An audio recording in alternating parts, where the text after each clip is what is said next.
Let's turn our attention to business now. The International Monetary Fund says determined and well-sequenced implementation of the government's policy intentions will pave the way for faster, more inclusive and resilient growth in Nigeria. The Global Financial Institution disclosed this in a statement after its Executive Board's 2024 Article 4 consultation with Nigeria in Abuja. The IMF Board of Directors said the government's reforms had to be well communicated to also help restore macroeconomic stability and support social cohesion. Directors highlighted the importance of reforms to enhance the business environment, improve security, implement key governance measures, develop human capital, boost agriculture and productivity, and build climate resilience. And now, new data from the National Bureau of Statistics in its Foreign Trade in Goods Statistic for first quarter 2024 report shows that Nigeria's total merchandise trade hit 31 billion naira in the first quarter of 2024. The surge represents an increase of 46.27% over the value recorded in the preceding quarter and rose by 145.58% compared to the value recorded in the corresponding period of 2023. The report also revealed that export accounted for about 60.25% of total trade in the review quarter, with a value of 19.16 billion naira, showing an increase of 51% compared to the value recorded in the fourth quarter of 2023 and by 195.47% over the value recorded in the first quarter of 2023. Export trade was dominated by crude oil, valued at 15.48 billion naira, representing 80.8% of the total export, while the value of non-crude oil exports stood at 3.6 billion naira, accounting for about 19.2% of total export, and non-product contribution about 1.7 billion of total export.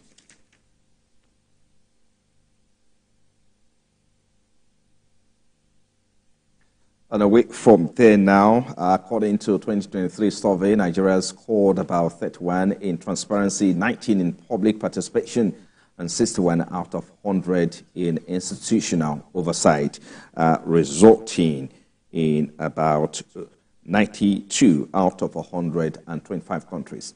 Head of Research and Policy Analyst at Budget, Mr. Inobongusen, shared more insight on the need to address the country's budget transparency issues.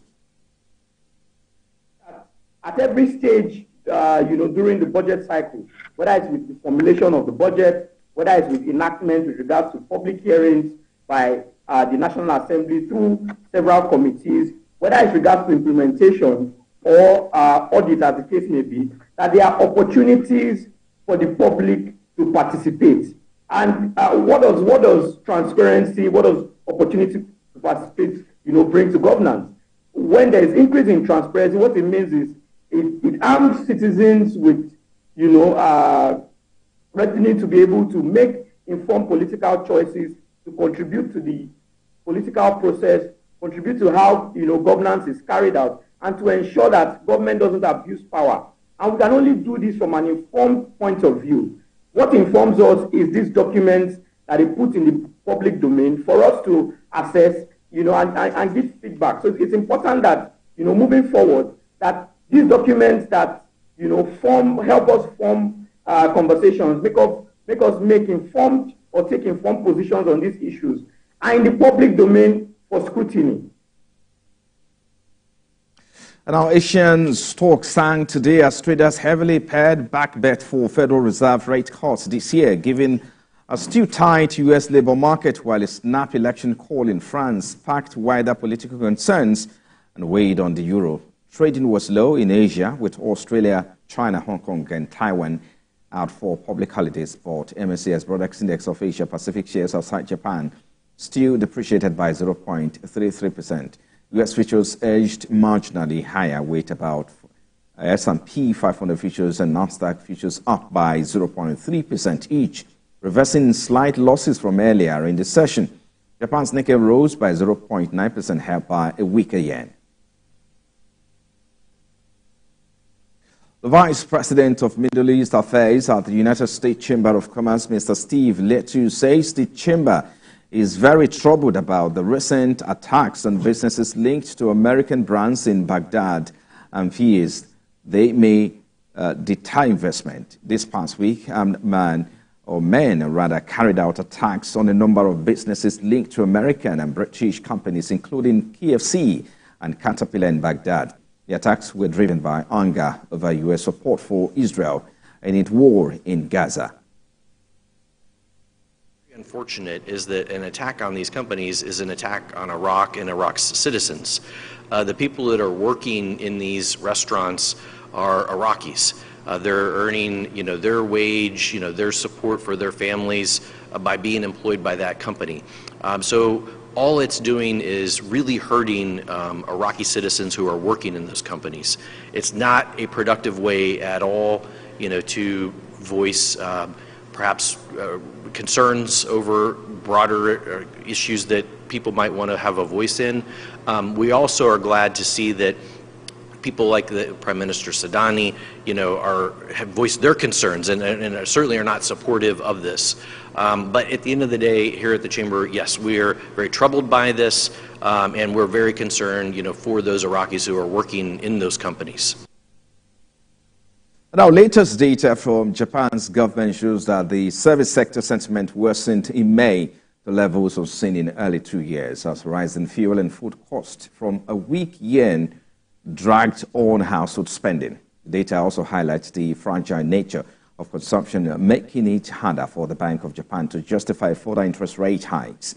An index measuring sentiment among service sectors stood at 45.7 in May, down by 1.7 points from the previous month and hitting the lowest level since August 2022. While a gauge of firm sentiment on the economic outlook also fell 2.2 points to 46.3, worsening for the third straight month and marking the lowest level since July 2022. And Libyan Prime Minister Abdul Hamid Dbeibah has emphasized the importance of consolidating the effort of all government institutions to enhance oil production. The Prime Minister made the remarks in a meeting with the chairman of the Libyan National Oil Corporation, Mr. Farhat Bengdara. To boost oil production, the Vice President also issued instructions to support the Libyan private oil sector and to increase the efficiency of Libyan workers. During the meeting, Mr. Bengdara confirmed that NOC has set a goal to increase production to 2 million barrels per day by the end of next year. According to the Libyan National Oil Corporation, as of Sunday, a daily oil production stand at 1.25 million barrels. And in the crude oil space, prices edged up earlier today, boosted by hopes of rising fuel demand this summer, though gains were capped by a strengthening of the dollar on receding expectations of imminent cuts to U.S. interest rate. U.S. West Texas Intermediate rose to sell at $75.76 per barrel, with an upward price reveal of 0.3%. Brent crude futures also experienced an uptick of 0.39%, selling at $79.93 per barrel. Morning Light recorded a price decline of 0.06%, selling at $78.92 per barrel. And for the OPEC basket, crude oil dealers offer $78.39 per barrel, with an upsurge of 0.28%. And that's all.